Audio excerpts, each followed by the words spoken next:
네, 일단은 물질의 특성에는 우리가 흔히 눈으로 볼 수 있는 색깔이나 냄새, 뭐 맛, 이런 것들도 다 특징이 들어간다는 이야기를 다시 한번 강조하고 싶고요. 우리가 흔히 보이는 어떤 감각기관을 통한 관찰에 의해서는 약간 애매하잖아요. 그쵸? 그래서 그렇게 구분이 안 되는 것들에 대해서는 측정을 정확히 할 수 있는 밀도, 용해도, 끓는 점, 녹는 점 등이 이제 물질의 특성이 된다라는 거였고, 단 측정이 된다 해서 그게 어떤 측정 값들이 무조건 특징이 아니다. 그 질량을 딱 줬다고 해서 이 질량이 특징이냐? 부피가 특징이냐? 아니죠. 그냥 단순한 온도? 이런 건 특징이 아니죠. 그쵸? 네. 질량이 100g인 거는 물만 그래요? 그런 건 아니잖아요. 그쵸? 네. 질량, 부피, 온도. 측정 가능하다고 해서 어떤 그것이 특징이 아닙니다. 그냥 측정을 할 수 있는 어떤 물리량 이런 것 뿐이지 얘가 물질의 특성이 된다라고 생각하시면 안 되겠고요. 그다음에 얘가 종류에 따라 다르니까 특징 때문에 구분을 할 수 있는 거죠. 그쵸? 네. 자, 다시 이야기하자면 얘가 물질이 같으면 서로 물질의 양에 관계없이 뭐 용해도라든지 밀도라든지 이게 다 같다라는 거예요. 자, 근데 여기서 헷갈리시면 안 되는 게 밀도가 그러면 항상 같냐? 물의 밀도는 항상 1이냐는 아니죠. 그 밀도를 정의할 때는 압력과 온도를 따져봐야 되거든요. 네. 그래서 이렇게 압력과 온도에 따라서는 확확 바뀌어요. 바뀌지만 바뀐다고 해서 그게 물질의 특성이 아닌 게 아니라 만약에 1기압에서 뭐 평상시에 한 20도라고 쳐볼게요. 그럴 때는 이 친구가 물의 양이 100이든 200이든 상관없이 항상 밀도를 정확히 다 똑같이 갖는다. 네, 그런 점에서 의미가 있는 값이다라고 보시면 되겠습니다. 자, 밀도 단위 한번 다시 볼게요. 단위 부피당 질량이에요. 그러니까 질량을 부피로 나눈 값이에요. 그러니까 어떤 공간 안에 정해진 공간 안에 몇 개의 질량이 들어갈 수 있느냐, 그런 것들로 우리가 밀도를 측정을 할 수가 있는데, 여기에서 이제 단위 조심하라고 했죠? 세제곱센티미터하고 미리리터는 똑같이 같이 쓸 수 있고, 세제곱미터하고 리터는 같이 혼용되는 것이 아니다. 그쵸? 네. 얘가 1000배지만 얘는 100만 배였잖아요. 그쵸? 그래서 그거 주의해야 되고, 그 다음에 같은 물질이면 이 친구 여기 요 그래프에서 이렇게 같은 직선상에 오거든요. 같은 라인상에 오는 이 두 친구가 부피분의 질량값이 요 B가 일정한 거잖아요. 그래서 요 기울기가 같은 요 두 친구는 같은 물질이다. 네, 밀도가 같기 때문에. 자, 여기에서 기체 밀도 같은 경우, 기체는 온도 압력을 꼭 표시를 해줘야 되는데 이유가 부피가 잘 변하죠. 그쵸? 얘가 기체의 질량이 변하는 게 아니라 부피가 잘 변하잖아요. 그래서 그것들을 표시해 줘야 되겠고, 네, 생활 속 사례들도 잘 읽어봐 주시기 바래요. 우리 두 번째 특징이 용해도였어. 용해도는 어떤 온도에서 용매백에 녹는 거예요. 물백 아닙니다. 물만 해당되는 게 아니라 녹일 수 있는 모든 용매. 뭐 에탄올도 되고요. 그쵸? 네. 그래서 용매백에 최대로 녹을 수 있는 용질이에요. 용질. 그러니까 용해도는 용질의 그람 수를 뜻하기 때문에 단위도 그람 곱하기 뭐 물이면 물 100g 해가지고 이렇게 단위를 쓸 수 있었다. 그리고 요거 융해랑 헷갈리면 안 됐죠? 용해지 융해가 아니다. 이거는 융해가 아니다. 그리고 용액은 쉬운 말로 하면은 균일 혼합물이거든요. 균일 혼합물. 네. 균일하게 섞여서 투명한 상태예요. 가라앉는 게 없는. 네. 그런 상황의 어떤 물질이다. 고체 용해도 따질 때 온도에 따라 증가하죠. 기체만 온도에 따라 반비례하고 압력에 따라서는 증가하고. 그렇죠? 그래서 용해도가 약간 물질의 상태에 따라 다르다라는 거. 용해도 곡선 볼 때 그거 중요했잖아요. 그쵸? 이게 물이 얼마인지, 그리고 포화 용액인지 아닌지. 그쵸? 그래서 석출되는 건 어떻게 구해야 되는지. 그런 상황들에 맞춰서 우리가 질문지를 자주 다뤄봤는데, 네. 이거를 먼저 예측하고 들어가면 좋아요. 아, 이게 물이 지금 50g이구나. 그러면은 용해도를 줄여야 되겠구나 하면서 파악을 하셔야겠죠. 자, 이제 녹는 점과 끓는 점. 융해하는 동안 유지되는 온도, 요 녹는 점이죠. 그쵸? 이제 이 녹는 점과 끓는 점이 무엇과 관련이 있냐면, 일단은 이, 여기 압력하고 조금 더 관련이 많은데, 외부 압력이 높아진다. 잘 못 끓어요. 왜냐면 얘가 끓어버린다는 거는 외부의 압력을 이기고 나가는 거거든? 근데 얘가 세지면 더 많은 힘이 필요한 거잖아요. 그쵸? 그래서 가열을 많이 하게 되면서 끓는 점이 높아지겠죠. 그쵸? 그래서 압력이 높아지면 끓는 점도 높아지는데, 지금, 이 녹는 점과 끓는 점 자체는 서로 같다라는 것도 기억하고 계시죠? 그쵸? 네. 그리고 분리하는 방법. 자, 일단은 우리가 분리할 것은 혼합물을 분리를 할 건데, 이 혼합물이 뭐냐? 순물질과는 다른, 즉, 두 가지 이상의 순물질이 섞인 물질이에요. 그럼 순물질은 뭐냐? 한 가지로 섞였는데, 얘가 한 가지로 섞였다고 해서 원소가 한 개냐가 아니라는 거죠. 원소가 한 개가 아니라 얘가 한 가지 물질이다, 한 가지 성질만 가진다, 이런 느낌으로 기억해 주셔야 돼요. 그쵸? 얘 구리는요, CU라는 원자가 굉장히 많이 연결돼서 분포하고 있고요. 그다음에 물은요, 수소와 산소가 이렇게 2대1로 묶여 있거든요. 근데 어쨌든 이 물이라는 물질 안에는 수소의 성질이 없어. 그냥 물 하나의 성질만 있다라는 거죠.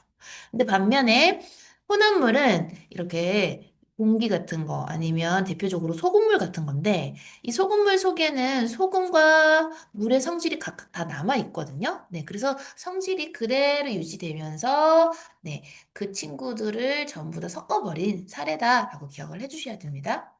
특히 이거 많이 헷갈리죠?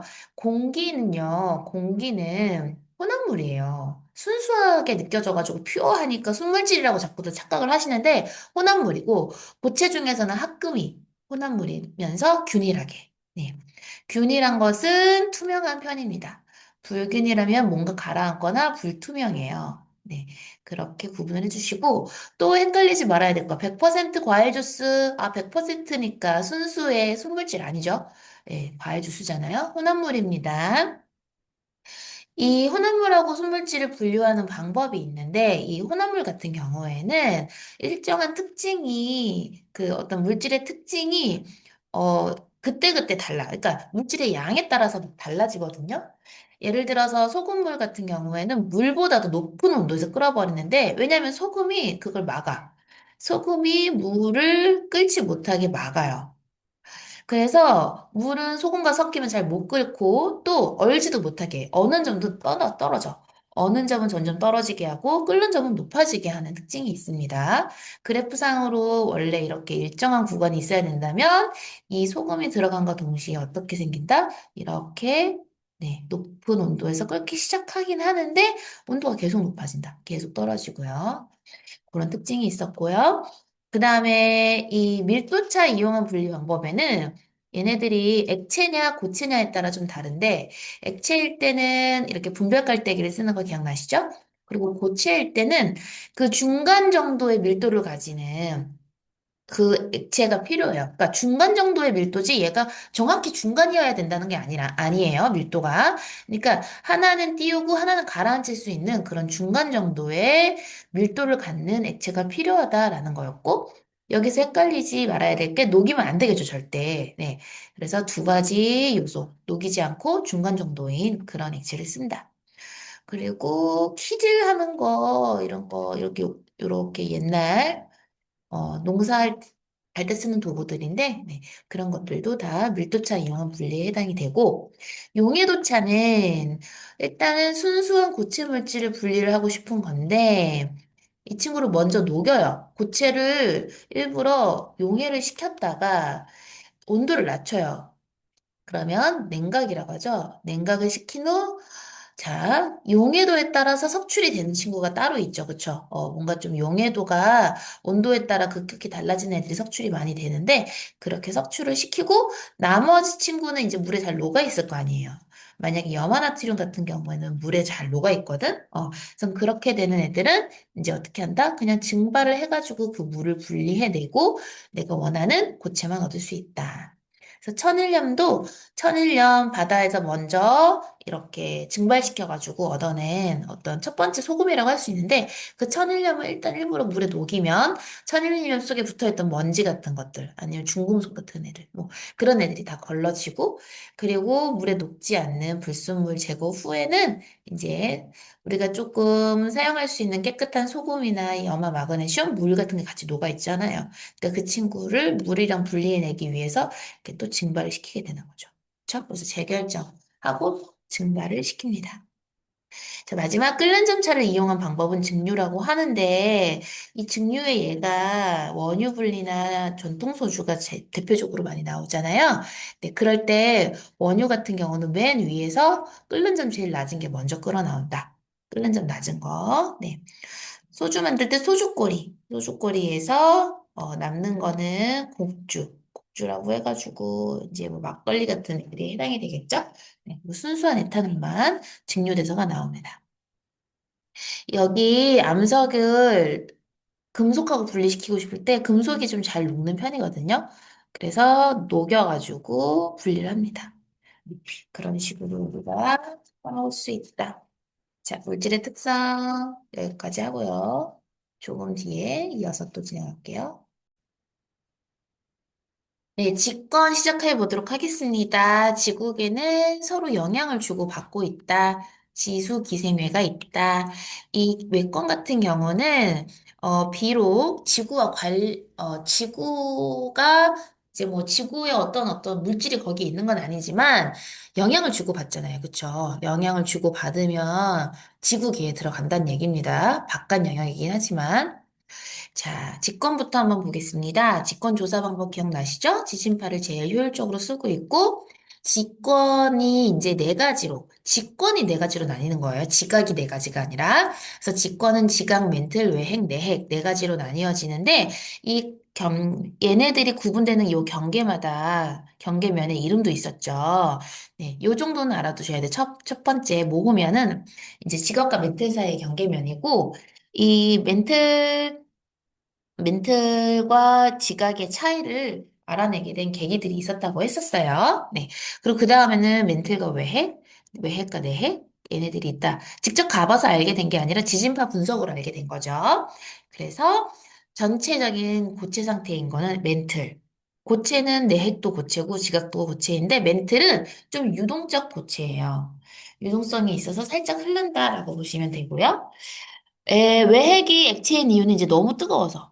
근데 왜 다시 고체가 된다? 뜨거운 반면 압력도 너무 세가지고. 네, 확 누르고 있기 때문에 액체가 될 수가 없습니다. 그래서 그 상황들을 알아주시면 되겠고, 암석을 이루는 기본 알갱이가 광물인데 주로 주황 광물이 제일 많고 그 중에 장석 석영이 제일 거의 많은데 이 석영은 거의 흰색이고 약간 육각 기둥 모양이었어. 근데 장석은 분홍색이에요. 그리고 이렇게 모양이 어떤 형태가 따로 있는 건 아닙니다. 흑운모 하면은 그냥 굉장히 까만 친구. 그렇게 기억해 주시면 좋겠어요. 자, 광물도 이렇게 색깔을 가지고 구분을 좀 할 수는 있는데, 이렇게 보시면은 광물에서 밝은 색에 해당하는 애들이 장석이나 석영이고요. 나머지는 다 어두운 색입니다. 그리고 광물 가루 자체를 알아볼 수 있게 좋은 색을 이용해 보면, 자, 좋은 색 결과 처음엔 노란색이었는데, 검정색이, 좋은 색으로 나오던 화철석. 그리고 흑음모는 흰색인데, 네, 네, 네. 네, 이거는 흑모 원래 색깔은 검정이에요. 검정색. 근데 이 흑모가, 어, 네. 흑모가 이제 겉으로 그냥 보여지는 거는 흰색이 된다.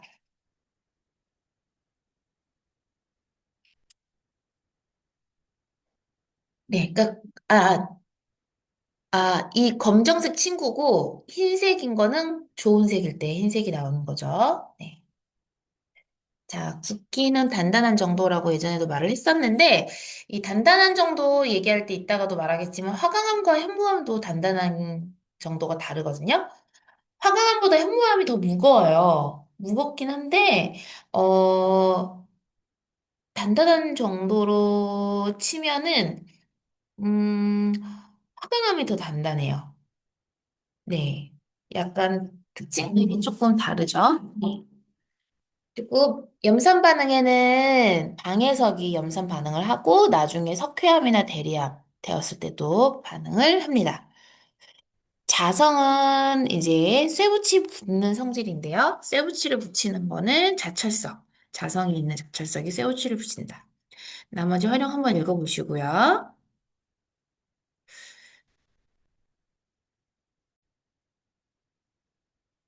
자, 이제 이 활용에서 기억해야 될 거 석영 같은 건 유리로 잘 쓰이니까 꼭 기억해 주시고 자철석, 저철석에서 이제 철을 뽑아내겠죠.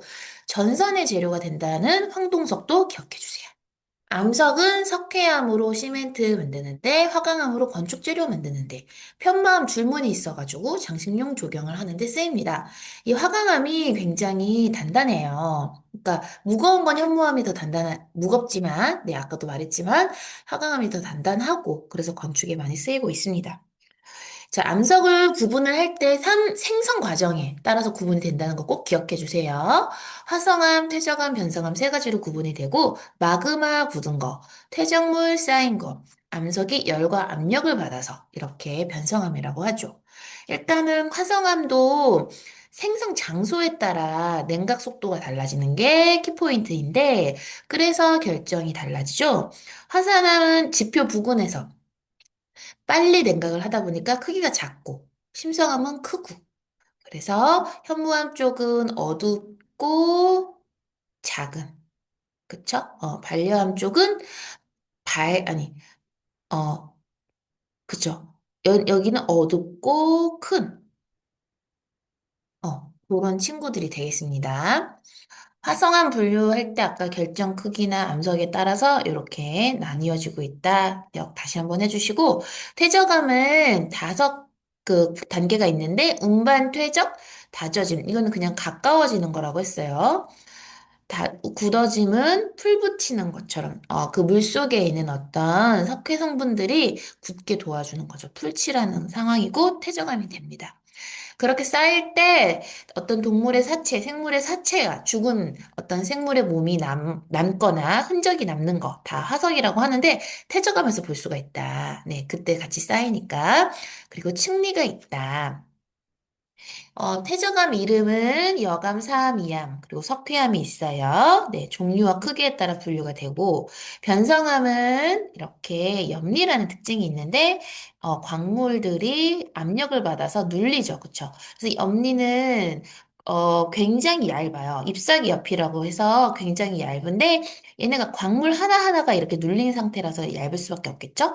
그리고 블랙 화이트가 좀 구별이, 블랙 화이트로 좀 나타나는 성향이 있습니다. 다 그런 건 아니지만. 중요한 게 아까 좀, 화성암에서 크다. 약간 크다 하면은 이런 심성암이 있잖아요. 여기 있는 변성암도 좀, 크다라고 볼 수 있습니다. 약간 커졌다라고 보셔야 되겠습니다. 이 변성암 외우는 방법이 있었죠.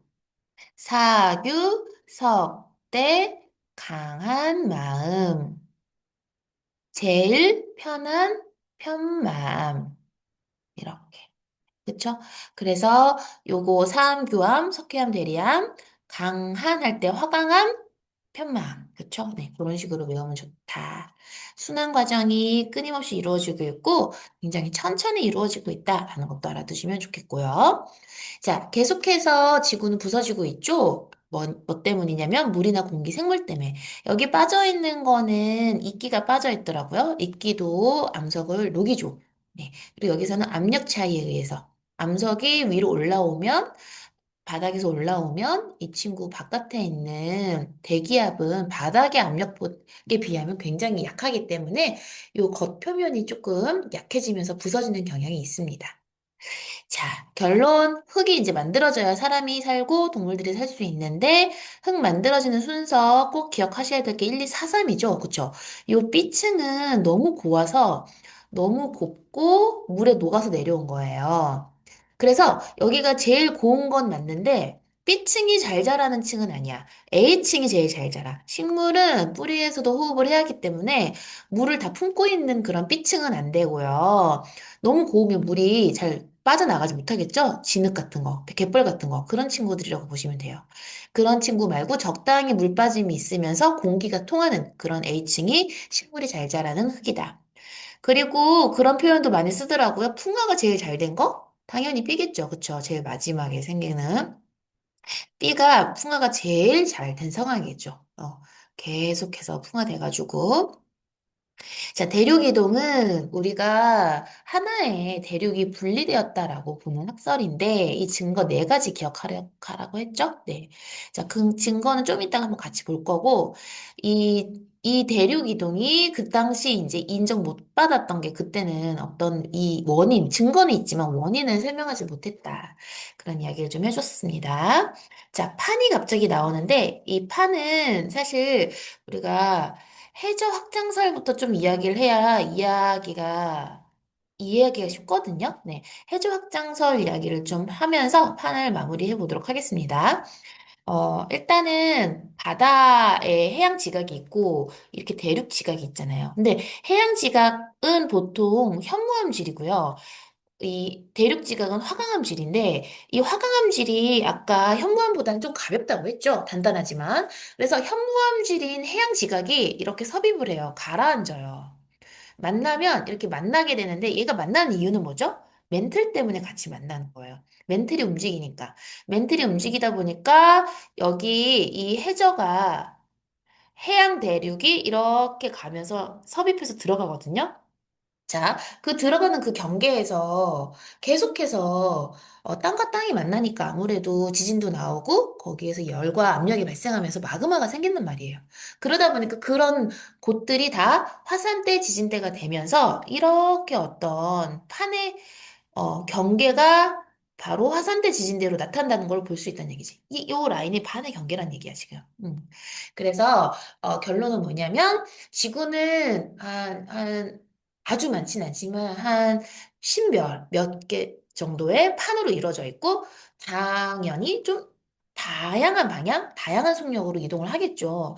그렇지만 그렇다고 해서 많이 빠르진 않아. 수십 년에 걸쳐서 뭐 한 1년에 1cm가 움직일까 말까? 네. 엄청 천천히 움직이고 있습니다.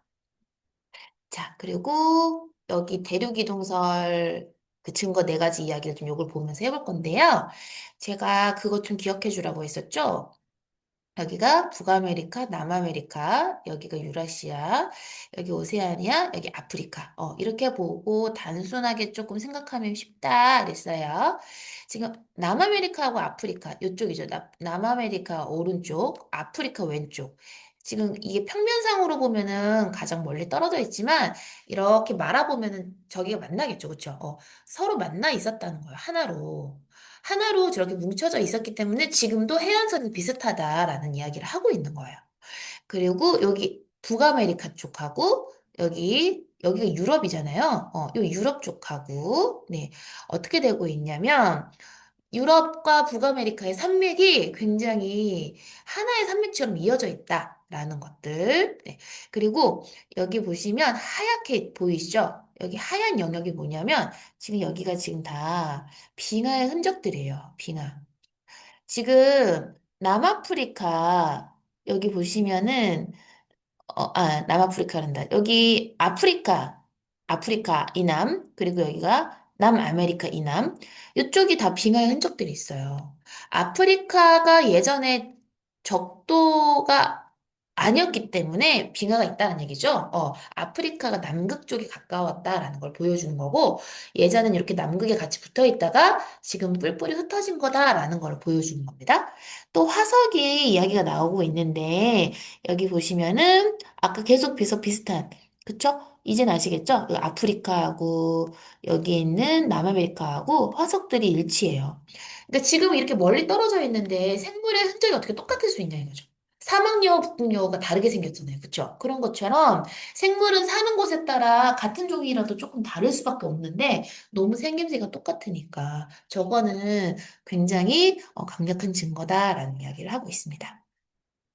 판 아까 이야기하고 넘어왔는데 다시 한번 조금 정리하자면 멘틀 상부, 그쵸? 요 윗부분 하고 그다음에 지각을 포함하는 게 판입니다.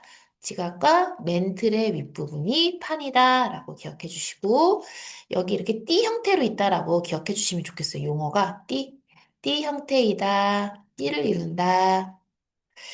네, 여기까지 직권이었고요. 자, 이제 마지막 원소.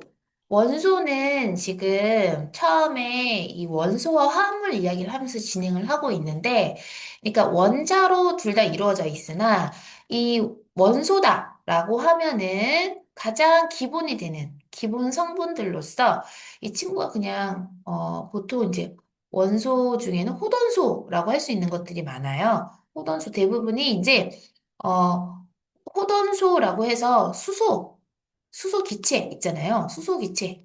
네. 수소 기체다라고 하면은 원소가 딱 하나죠. 한 종류죠. 그쵸? 그런 친구들이 있고, 또 화합물은 원소가 두 종류 이상. 그래서 이 친구들은 수소나 산소 같이 섞여 있거나, 메테인 같이 탄소나 수소가 섞여서 이루어진 물질도 있다.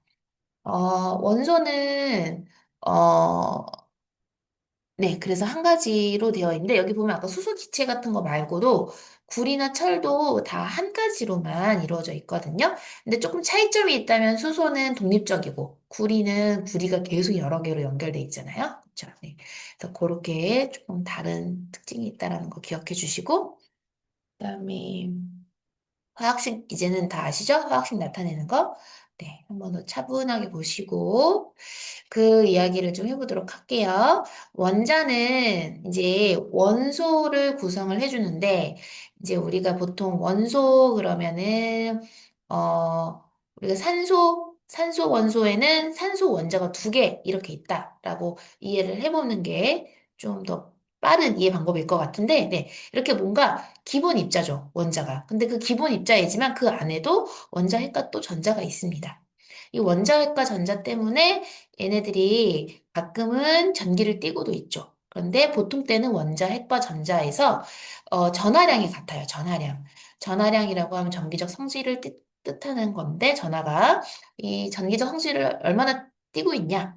그것은 뭐의 개수로 알 수 있냐면 바로 이 원자핵 안에 양성자 개수. 네. 양성자 수가 얘가 이제 플러스 전하를 띠고 있어서 양성자 수가 뭐 6개다 그러면 플러스 6의 전하를 갖는다라고 볼 수 있다는 얘기죠. 또 엄밀히 따지면 원자들은 다 양성자 수에 따라 결정이 됩니다. 그런 것도 기억 다시 한번 해주세요. 주기율표 중요하죠? 주기율표 한번 외워볼까요? 여기서 수, 해, 리, 배, 부, 스, 노, 오, 푸, 네. 하고, 나, 마, 아, 규, 인, 황, 염, 라고 되어 있단 말이에요. 그러면 지금 1쪽 하면 요 세로 줄로 1쪽. 그 다음에 여기는 몇 쪽이죠? 여기가 지금 보시면은 18쪽이라고 나오잖아요. 이거 18쪽이라고 되어 있는 이유가 보세요. 1, 2, 3, 4, 5, 6, 7, 8, 9, 10, 10번째인데 이거 헷갈리지 마세요. 중간에 또 있어요. 여기에서 생략된 게 있어. 그걸 나중에 배우실 텐데 어쨌든 요 맨 끝이 18쪽입니다.